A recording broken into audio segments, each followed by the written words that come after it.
AI represents a tectonic shift. You do realize that, right?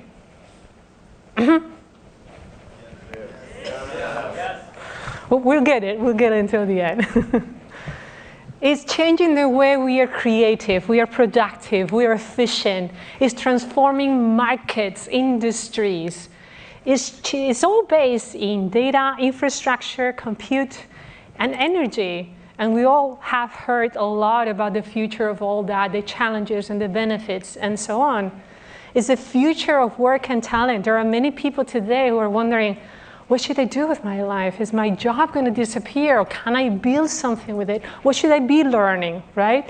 Is the future of science? Is the future of transportation? Is the future of human-computer interaction? Is the future of education? You're here today. And the way you started your career, your academic career, was very different from the way you deal with your career today. You're using very different tools, right? So imagine those people who are just starting now, and education is shifting and changing so dramatically that it will be completely different with the new generations coming along. The future of content generation. By the way, all these pictures and videos are generated with Veo and Imagen 4. But AI is not just another emerging technology. It's actually the backbone of the future. It affects almost anything and everything. It's such the scale, it's such the transformation that it's never been like this before. We're going through a metamorphosis. The question is, what's coming out at the end of that process? Is it going to be a butterfly or is it going to be a moth? And what role can we play in that metamorphosis? Well, I'm here to tell you that we are the architects of our future. You are the architect of that future that we're building. But in order to play that role, you have to believe that you can. You have to make sure that you know that there is something there that you want to change, and you believe in yourself and your team and the capability to change the world as well. How did all this get started? I bet that all of you have studied a little bit of history, probably lived through some of it. We've been going through more than 30 years of conversational AI research. Who knows what the beginning of the new generation was? What was like the kickoff point? What was the breakthrough that catalyzed everything that has come after? Anybody? There was a paper, Attention is All You Need. And then with that paper, shortly after came the first transformers. BERT was the first transformers, and then more transformers, and then more, bigger, faster, more compute, more data, until today. And today, we have generative AI, we have the LLMs, and we have that massive change. In the last decade, Google has been pretty busy, right? It's actually pretty hard to keep tabs on what's happening, not only within Google, but within the whole industry. Things are changing and shifting all the time in terms of product, in terms of research, in terms of everything. And I'm not kidding, it's going to accelerate even more because these tools are actually making it go faster. So what can we do? What should we do? What is generative AI? All of you should know that. I am hoping that if you're going to come as interns here, I don't have to explain to you what generative AI is, right? But why is it a revolution? Why are foundational models so important?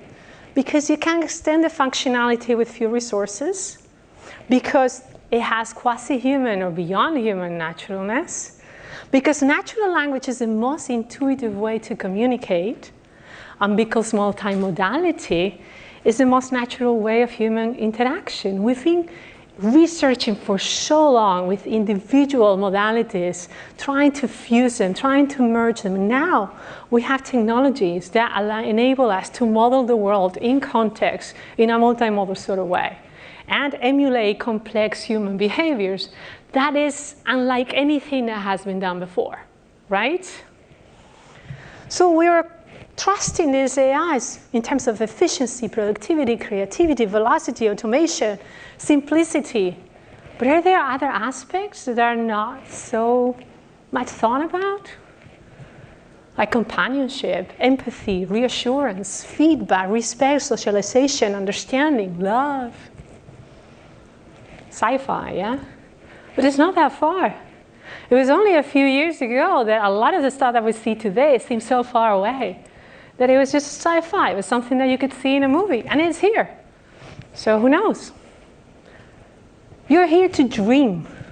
You're here to see what kind of future can we build. You're in a place where dreams come true, and they don't come true magically. They come true because we build them, because you build them, and you can be part of that. But it's also a time to question. There are very many things that are changing, and we're moving very fast. It's by no means clear where should we go with all this. So it's as important not to build that future, but also to do it responsibly, to be very bold about what we want to do, to dream big, but also to dream responsibly and do things right, because humanity depends on that. And it's a very fine line to find the equilibrium into what can be and what should be, and who should be making that decision. And at some point, when you're building things that nobody else knows about or knows as much as you do about it, it's your responsibility to either make a decision or ask for help or share enough information so that those decisions are ethical and responsible. Where are we going? And is that where we should go? Is that something that you wonder every day, or are you just running forward? With AI, we have to be very careful. I work in one of the teams that focuses on user-centered AI and responsible AI, because it's not only about what we build, it's about how we are building it and what we're going to be doing with it. What is it it's going to empower us to do? So it's about human-centered AI. It's putting technology at the service of humanity, not having humanity adapt to technology. This is a small glimpse of some of the things that are happening. Probably all of them, or many of them, you have seen before. Accelerating the growth and transformation for millions of businesses, especially the small and medium ones, right? Detecting diseases, watermarking and identifying AI-generated images, understanding proteins linked to cancer and autism, discovering millions of new materials. I particularly love this project. There are 2.2 million new crystals, and 390,000 of them are stable. Who knows whether that's a new semiconductor or is a new superconductor that functions well at normal temperatures? Who knows what that is going to render in the short term, right? Forecasting floods and wildfires, making translation easy, mapping the world and making it immersive, finding the faster and more efficient rules, automated chip design, and more, and more, and more. The project Contrails that helps plane flight and reduce the amount of emissions, alpha geometry, about math, GraphCast to predict the weather, green light to reduce the emission in traffic lights and crossroads, environmental insight explorers to help cities plan their green areas, and wildfire to detect and manage fires and protect the world and protect assets and save lives. Who is familiar with AlphaFold? Not too many of you. You know that there is a Nobel Prize involved and all that, right? It's good to have background before you join Google. So there was a Nobel Prize, there was a big win, right? But the reason why this tool is particularly exciting is because it's the perfect example of how AI can change any discipline, any work, any related field, all the fields of knowledge and science. Before AlphaFold existed, it took a PhD 5 years. It was a whole PhD to predict the unfolding of the proteins. It took them 5 full years of work. That was a PhD thesis, one protein, one. After AlphaFold came out, 200 million of proteins were done in a matter of weeks. Imagine if you were one of those PhDs. Ouch. So imagine the thousands of years that were accelerated in terms of understanding how proteins work But that was not enough, so what did they do? Predict how all the particles of life interact with one another. And is that enough? What do you do once you actually predict all the proteins that exist? You make up new ones. With AlphaProteome, you now can build proteins that don't exist, and who knows, maybe they're the cure for cancer or something else. Who's here curious about the human brain? Oh, more of you, that's good. We're advancing, we're making a lot of progress here. There are several projects within Google that use AI to basically model the human brain, and it's so complex and it's so dense, so freaking interesting. If only we could actually understand how the brain works, we could be so much more efficient in terms of energy. There is so much to learn. We can map it, and we can share it with the world so that other researchers have access to this technology. Learn LM. If you want to learn something, you can ask that LM. Med Gemini. It's about medicine, it's about asking questions, and it's about helping doctors be more efficient and better at their diagnosis. It's not about substituting anybody. It's about helping and empowering and getting better results together. MedGemma, the free version of this medicine-focused LLMs so that you can build your own with your own data. Or reconceptualizing the world, reimagining what the world could be with movies or with other pieces of art. Or changing the world of content and how you can do certain things in YouTube that before were either not possible or would require tons and tons of work and tools and things, and now you can get it all done. It was not so long ago that we have Google I/O. You hear about that? Yes, I/O is a big Google event. So many announcements were made, and a lot of them had to do with Gemini, which is the family of models that Google is developing for multiple purposes. And I'm sure that in your stay here, in your internship, you're going to learn a lot. And you're hopefully going to be using them a lot. Well, the good news is that we've been doing so much better that in the web dev arena leaderboard, we've been consistently ranking #1. We've been winning some gold medals in some contests and things like that. So a lot of what you're going to do, and you're going to take pride on your work, is see how you can improve certain aspects of whatever tools or whatever areas you're working on. Let's check out things that you can build with Gemini.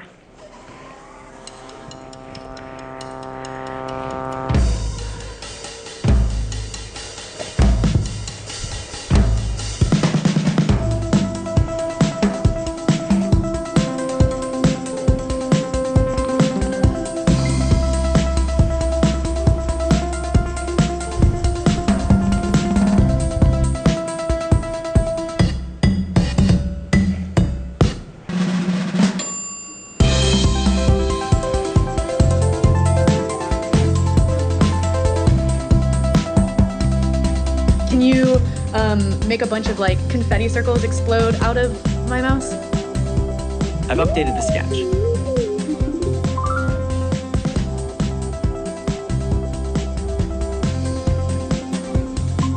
Okay, what should we build next? Okay, here's another 30 ideas for you.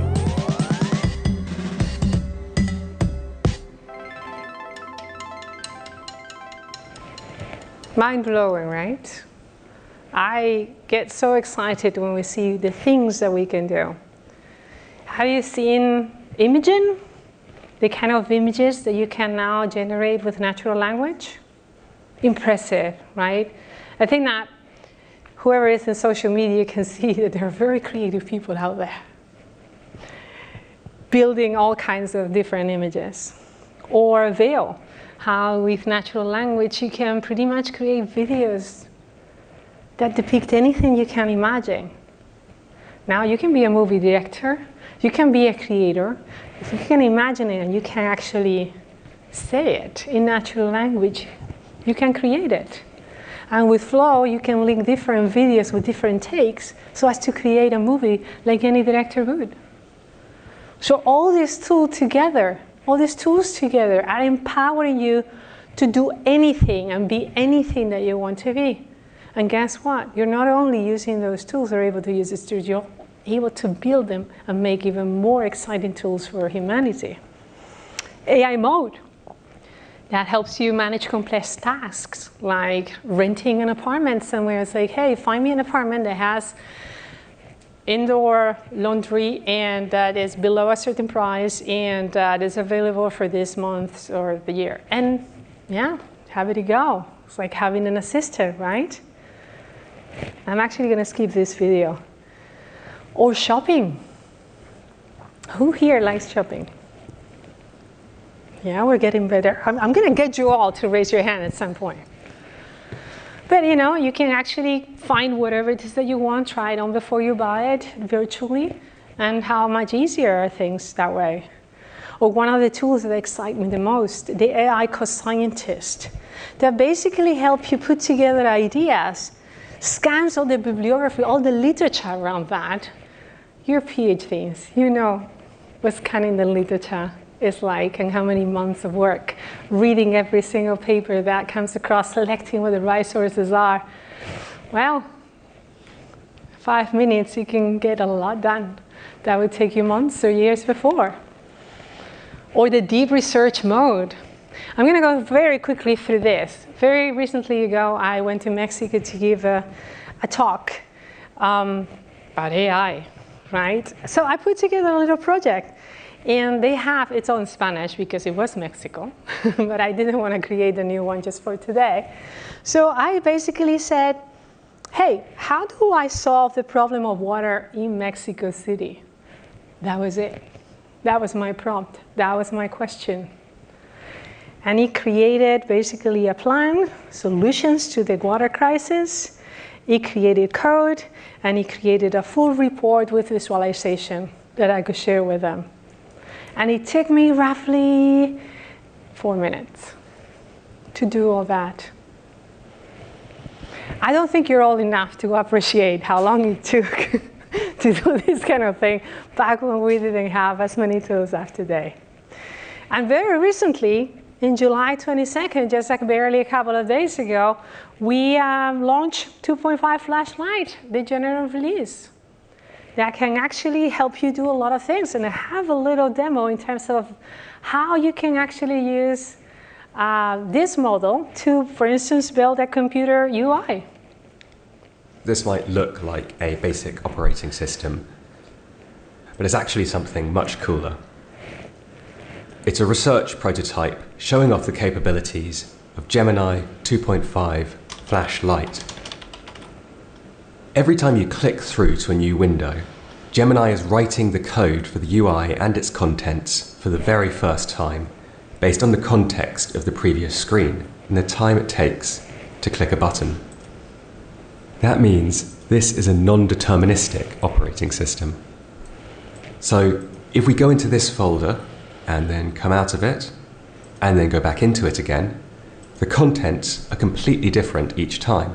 It's not just folder structures that we can generate whole apps. So if we click this icon, Gemini will generate an app based on that context alone. This is an example of something we could only have built with a model like Gemini 2.5 Flashlight, which is able to process large numbers of tokens in a fraction of a second. I'm going to skip to the next because we don't have a lot of time, and I'd love to have a couple of minutes for questions if it was possible. We're in the age of agentic AI. All these tools that we are seeing, that we're experimenting, that we're using, that we are creating, are now turning into agents. And what's the difference between an agent and agentic AI? A lot of people get confused. Do I have a brave soul that wants to give me a definition? Do we have someone that's not so brave that's going to do it? When we have agentic AI, we have orchestrated agents, or agents that work with one another to perform even more complex tasks, right? You have one agent, you have multiple agents that work with one another. So it's not only about creating one agent that can do very well whatever it is that it does. But it's about orchestrating multiple agents that can do very many complex things.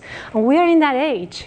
The market is crazy. There are so many conferences about this. There are so many people, so many companies trying to work out how to use this. And we have agent space, and we have collaboration with other companies, because the industry is going agentic. But can we trust agents? What would it take for you to trust an agent that deals with your banking operations? Or with your medical data? Or with your investments? Are you traders? Do you trade? How much? What would it take? How does embodiment play into all this? Is it the same to have an agent that is kind of ethereal and embedded somewhere, or that it has an embodiment? Does it change anything for you? Does it change the way you perceive it? Does it change the way you think the world is going to look at it? So in the end, if we want people to adopt AI, what we need is trust. Well, what kind of trust? The kind of trust that you have in a calculator that can do whatever mathematical operation, or is it more than that? Is it the trust that you have in a device to basically predictively deliver on whatever that device does? Or is it more like the trust that you have in a bank clerk, or the trust that you have in a lawyer, or the trust that you have in a doctor, or the trust that you have in your partner, or your mom, or your sister? What kind of trust are we talking about? It's all a little bit changing and shifted, because it's not one or the other. It's a combination of multiple factors, right? And when we talk about human-centric AI, we talk about generating trust. But how do you generate trust with AI? It's not only about what AI does. It has to be easy to understand. It has to be ethical and responsible, useful and relevant. It's the foundation of the future. We want to maximize social benefit. We want to be aware of the risks, mitigate them as much as we can. We want to unleash the potential of these AI tools. And we want to what? Democratize access. Make sure that we don't broaden the gaps, but we close them to the extent that we can. We offer opportunities. So part of the work that my team did was in the trust framework. Because what you can't measure doesn't exist, does it?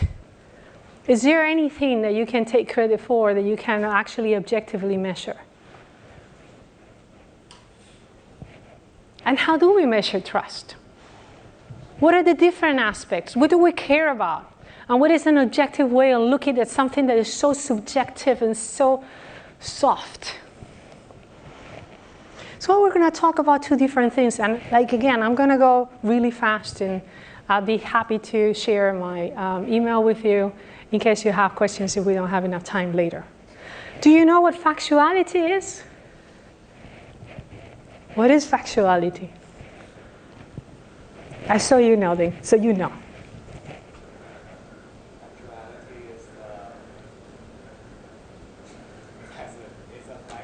It's a fact. Okay.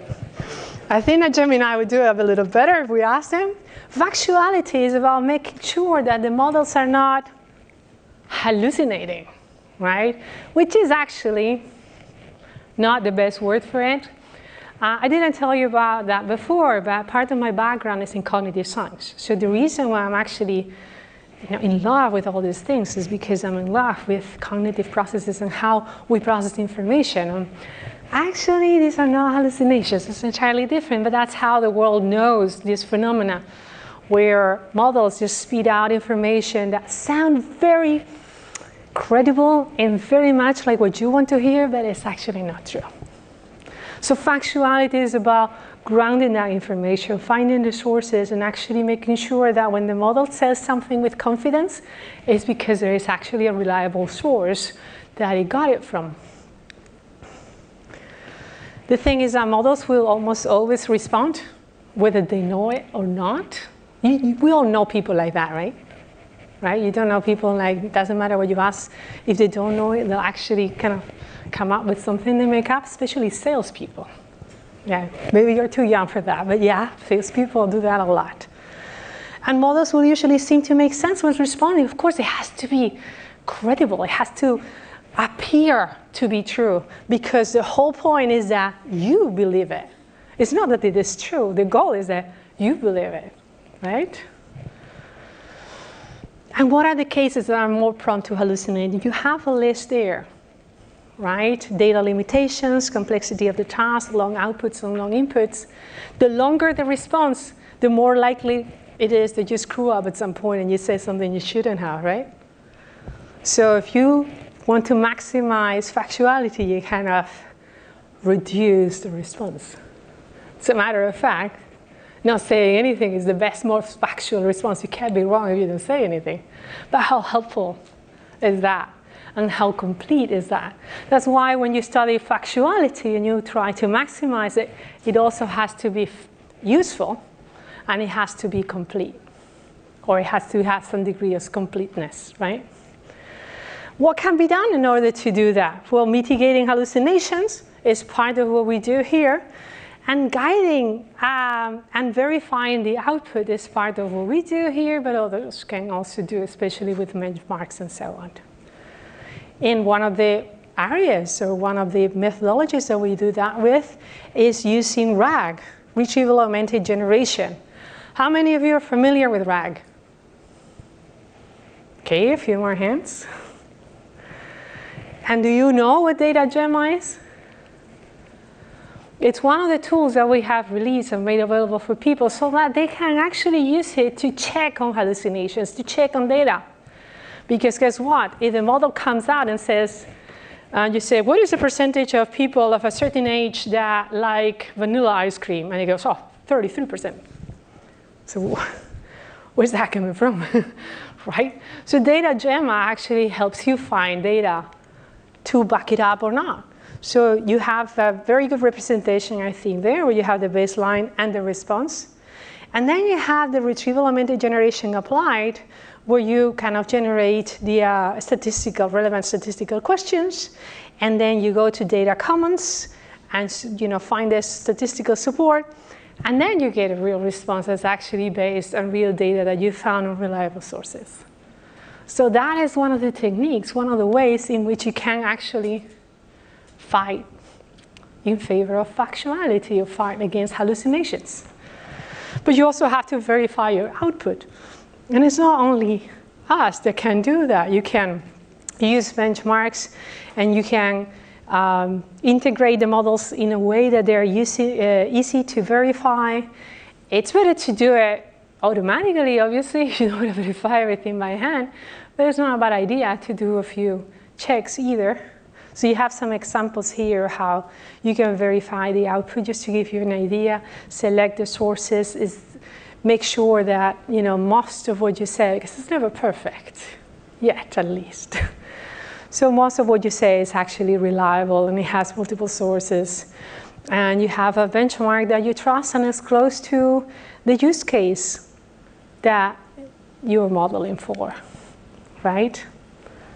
So who now knows what factuality is and how we do it? Really? You were not listening? Those of you? Come on, people. You're a tough crowd. Let's see another video. What is the future that we are building? Are you familiar with Project Astra? Yeah, some of you have seen it. Let's check it out. I'm here with the latest research prototype of Project Astra, and we're going to see how it can help me fix my bike. Hey, go online and look for a user's manual for a Huffy mountain bike.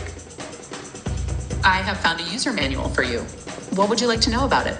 Okay, cool. Now scroll until you find the section about the brakes. Sure thing.